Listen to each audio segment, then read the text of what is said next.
I do think we should start with the Michael Cohen extravaganza to say what is a big deal and what is not a big deal. Have you enjoyed watching Mr. Cohen? Very entertaining. Very entertaining? Very entertaining, to say the least. Yes, yes. I thought it would have the same fanfare as, Comey, which Comey Really? testifying was like the Super Bowl. So it's been a little less than that, but it's still pretty big. CNN's enjoying themselves, MSNBC's enjoying themselves, and I'm sure a lot of Hillary Clinton. They're really enjoying themselves. Yeah. So far, besides calling Trump basically a scum, essentially a grifter, somebody who is a chronic liar, somebody who told him to lie. There hasn't been any major fireworks. There's been some things that are troubling for Trump. But since CNN, MSNBC, the media's main interest is Russia, I want to start with what has not been shown. Michael Cohen said himself he does not have any evidence that Donald Trump colluded or his campaign colluded with the Russian government. Questions have been raised about whether I know of direct evidence that Mr. Trump or his campaign colluded with Russia. Cohen said, I do not.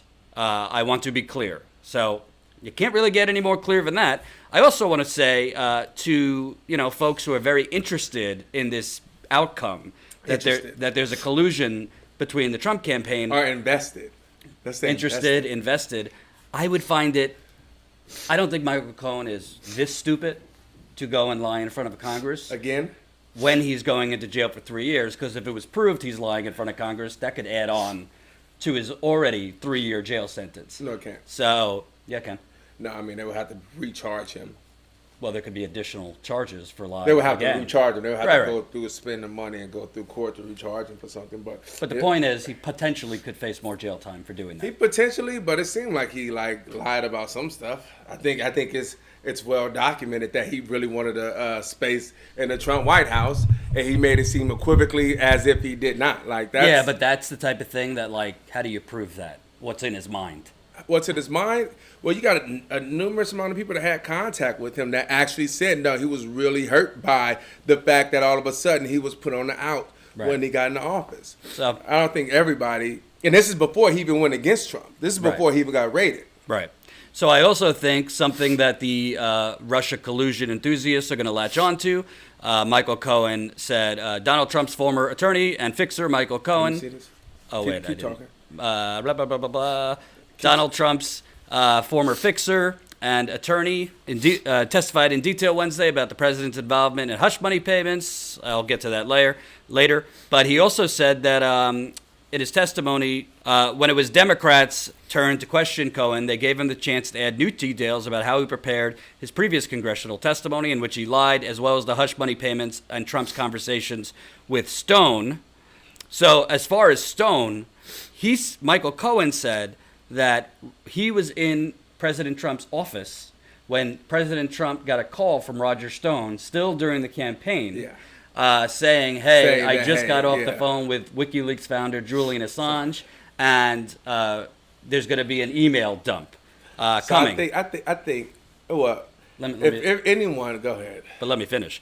So he said that happened, I believe, in July of 2016. The problem with that, as Matt Taibbi pointed out, over/under on news outlets today who will underscore Cohen's testimony that Trump in July 2016 knew in advance and ahead of time of a WikiLeaks dump damaging to Clinton, and leave out that Assange announced this on TV on June 12th.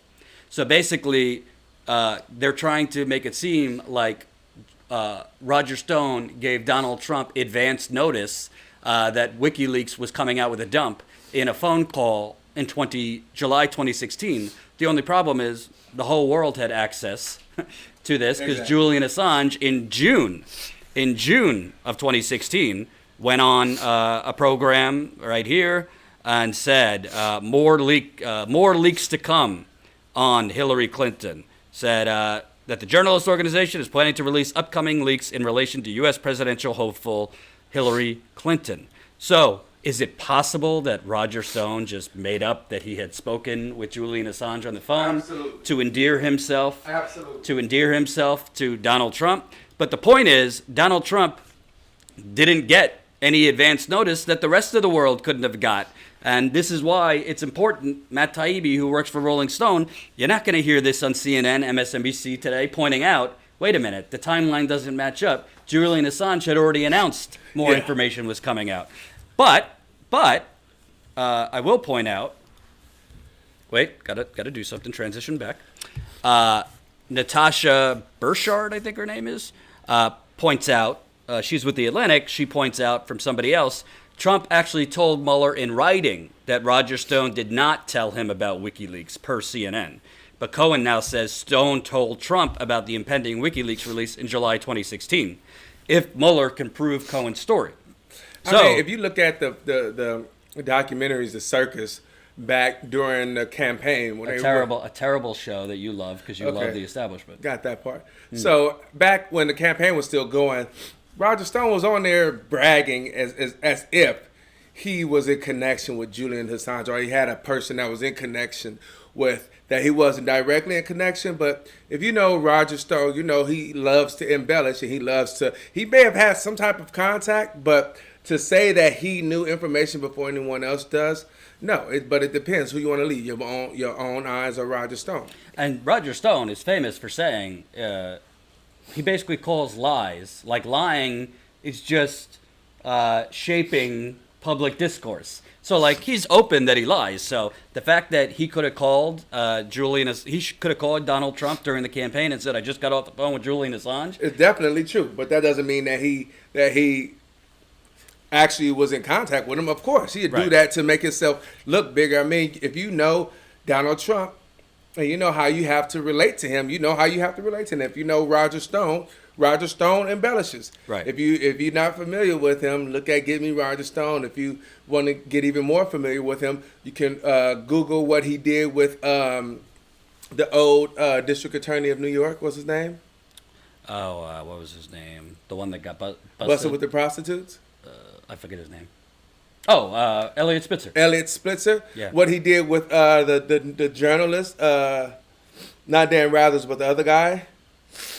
I don't know. He said that he the one that got him fired. That's also on Get Me Roger Stone. Like, you can see who this guy That is. is Dan Rather. Yeah, it was Dan Rather. Yeah. You can see what he did, what he does to get people when he has the right backing. He can make anything happen. Right. And he's the one that got Trump elected. But even though by him calling Trump, it's just he didn't give Trump any advance notice because Julian Assange had already made it publicly available. The one thing that's true, if Trump put in writing, I did not hear about the WikiLeaks things from Roger Stone in writing to the special prosecutor, that would be lying to the special prosecutor's office. But the thing is, how could it be proven? Yeah. This is Michael Cohen's word that he was in the office when a call came in. Presumably, Special Prosecutor Robert Mueller would have the phone records if that occurred. So two things could be true. Number one, Roger Stone didn't talk to Assange, which I don't think he did. No. Roger Stone was lying to Trump that he talked to Assange, that he told him WikiLeaks information was coming out that the world already had access to know they were coming out, but Trump lied about getting advance notice. Trump lied about hearing from Roger Stone about WikiLeaks. Yeah, I don't doubt the fact that I think if Roger Stone did anything, it's confirming, this is happening. But Roger Stone's the type of person that would literally read a news article that Julian Assange has dumps coming out about Hillary Clinton, then make a call. Hey, I just spoke with Julian Assange. Lying. I mean, if you guys don't know, like the whole birther issue came from Roger Stone. Right. It came from Roger Stone. Roger Stone's the first one that brought that up and put that inside of Trump's head, and they rolled with it.